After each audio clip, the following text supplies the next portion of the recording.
What's up, y'all? We the hip hop great debaters. It's your boy Clean and the homie. EQ. Anyway, we talking about KRS1.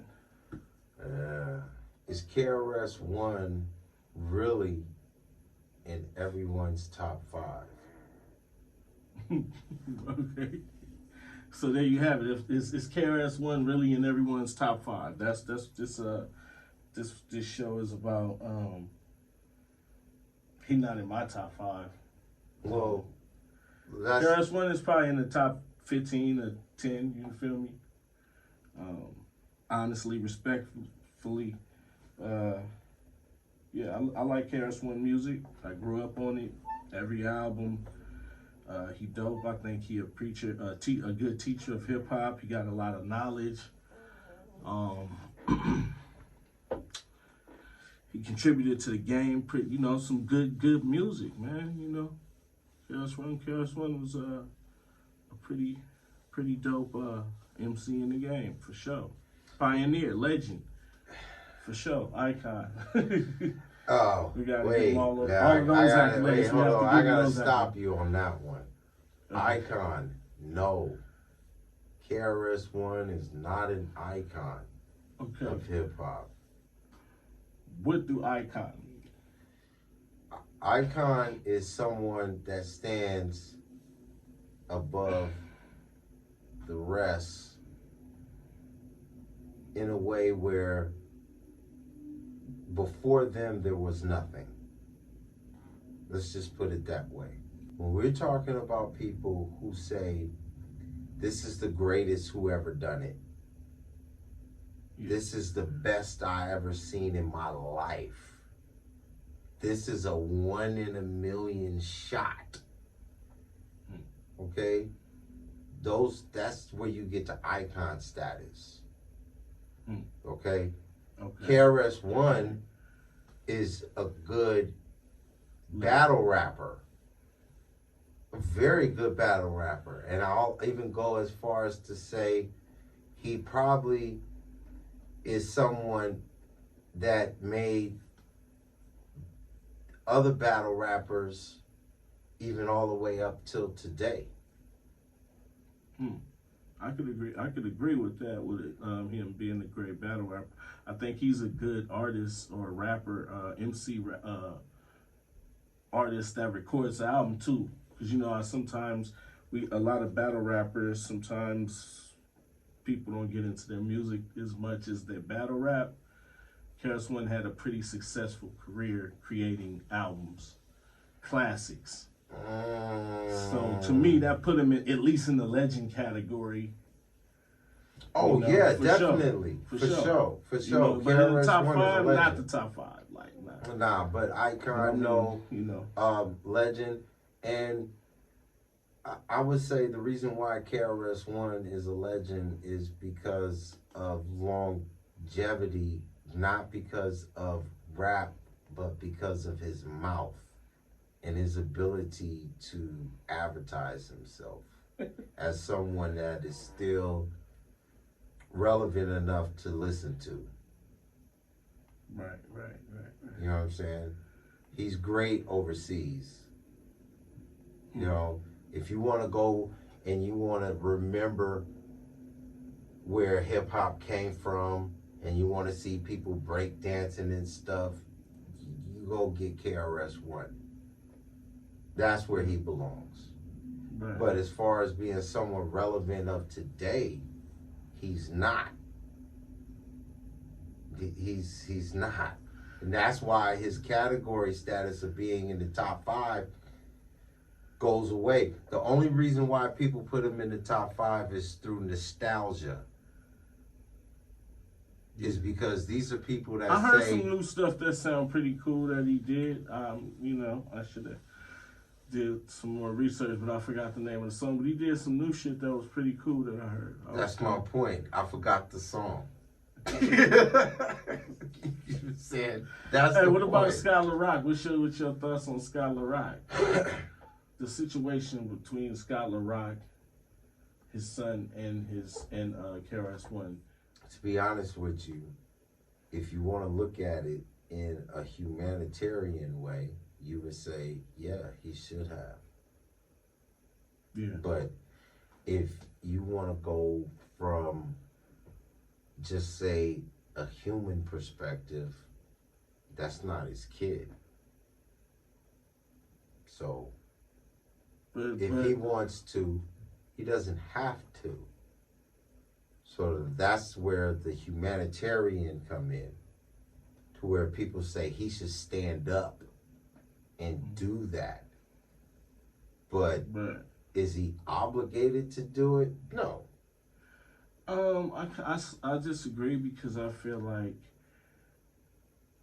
if we were friends, and say me and you, we're friends, and we're a group, and we do the music together, you producing some of the stuff we doing, we coming up together, and we did this music together, we blow up, you know what I'm saying? You, of course, get some financial gains, some real money, and something happens to me, I think it will be your obligation if I help build and create.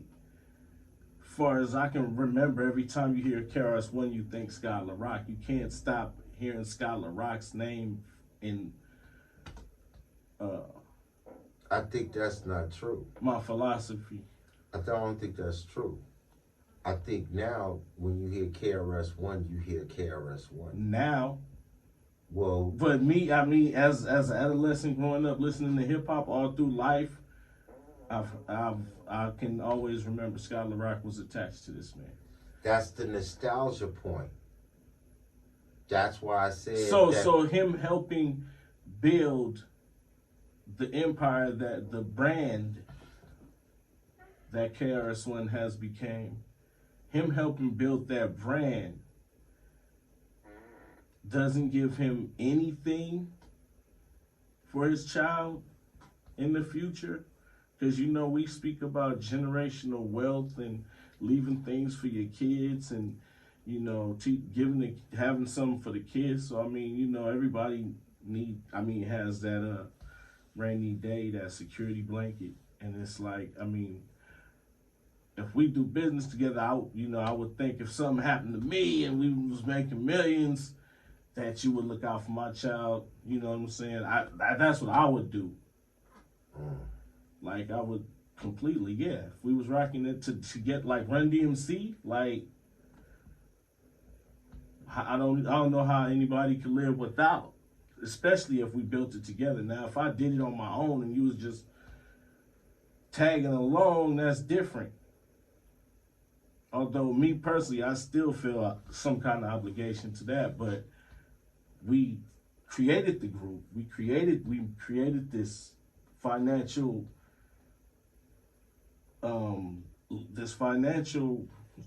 hub for ourselves, and I feel like,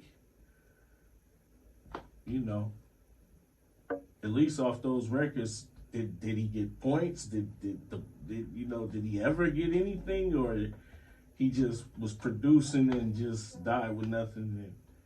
Okay, let me just be honest, right? People don't know Scott LaRock unless they look on the back of the record or on the back of the tape or on the back of the CD. That's the only reason why you know who Scott LaRock is. So the only way you know Scott LaRock is either if you look on the back of your record or your tape or your CD, you know, because KRS1 is now pretty much his own individual, you know what I'm saying? And which also puts a damper on the whole idea of giving to his son. He's his own thing. And here's another point about KRS1, you know what I'm saying? KRS1, humanitarian, would do something. And that was the point that I was trying to make about when you were saying, like, this is my boy, we started this, we went in on this, we this, that, and the other. Okay, as a human to human, somebody that we done something together with, you would think that I would do that for you. Mm-hmm. But legally, I'm not obligated to do anything. And that was the point that I was trying to make. Right. He doesn't have to. Yeah, he doesn't have to. People would like for him to. Yeah. But he doesn't have to. Yeah. And that explains a lot about who he is as a person. Right. Right. Well, shit. What about the African Bambaataa thing? I had a problem with when it was brought to his attention. I don't know why, but I expected him to like kind of ride and go hard or feel some kind of, like what? Because that, I don't know, the way this world's going, all this stuff happening. I know where you going at and you tippy-toeing around. No, I'm not tippy-toeing. You want to talk about the whole thing that I'm been not accused of being a part of. Yeah, we're talking about it. I'm not tippy-toeing. Okay. I'm just saying, the whole thing. I'm upset when I don't care what you do in your bedroom, if you like men, women, dogs, animals, it don't matter. But when you involve children, young kids, men, young boys, girls, or whatever, that's just not cool. So when you get my attention with that, I'm not gonna be calm, cool, and diplomatic under no circumstances, because we protect our women, children, and our elderly at all costs. And you know what else we protect? What's that? We protect our entertainers. They do. And he's an entertainer. Yeah. So well, I don't protect him. I'm not feeling No, wait. He has been able to walk the fine line for a very long time and have received every reward for being the godfather of hip hop. We have a practice of saving our entertainers, and I don't see where black people should be too offended. I mean, because you allowed this to go on for so long. And now all of a sudden, hold on. Yeah. You allowed this to go on.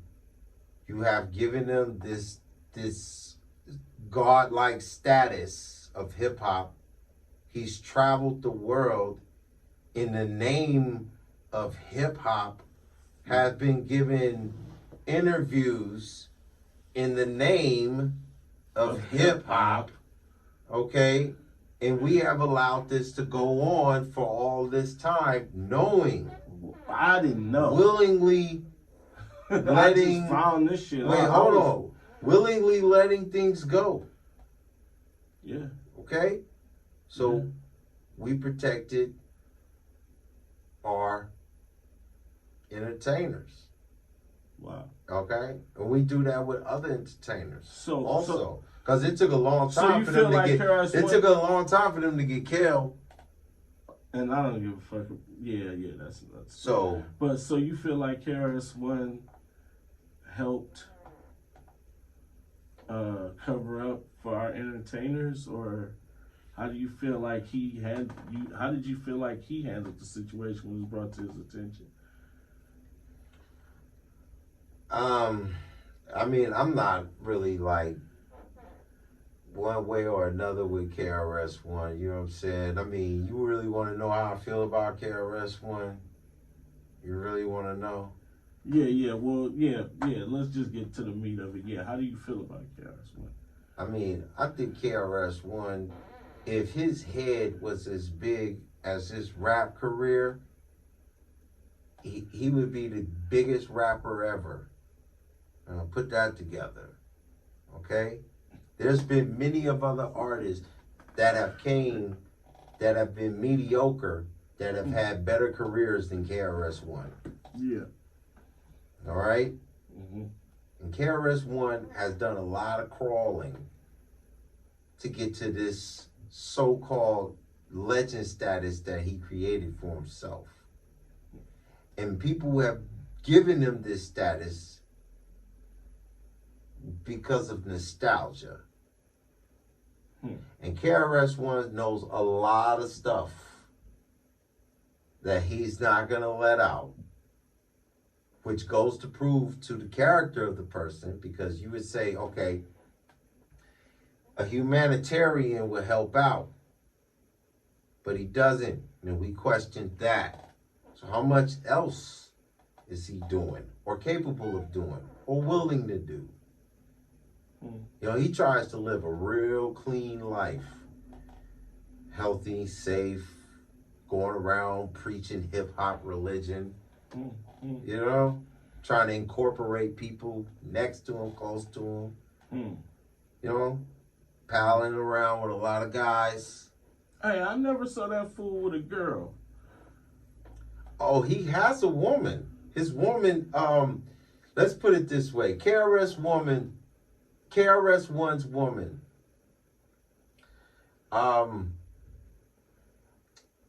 is more light-skinned than average. Let's just keep it that way. Let's keep it a buck. Wow, I never even All right? seen. Because let's put it this way. Nobody is going to see a KRS1 anything unless it's an old school jam. You're talking about people that are bringing in their kids that are around 18, 20 years old. They go on to parties where KRS1 will perform, and these people are in their 50s and 60s. Right. The youngest ones would be around in their 40s. Okay? So his appeal is gone in the United States, and we've seen it. We know what KRS1 could do. We know what he sounds like. We know how he likes to jump around, jumping, and all this other stuff like that. And what he do, all the stuff that he does. You know what I'm saying? We know all of his songs. We know all of the lyrics. We know all of that about KRS1. We know that he talks too doggone much, but he talks when necessary. Right. Okay? But his career is more so overseas. Yeah. And I think that's a good place for him to be. Because as long as people keep questioning Africa Bambaataa, they're going to start questioning him. It's attached to his leg. It's coming. What do that mean? Are you speaking? Like I said, as time goes on, we're going to figure out a lot of stuff about what the introduction of hip-hop into this world as a genre of music has inside of its closet.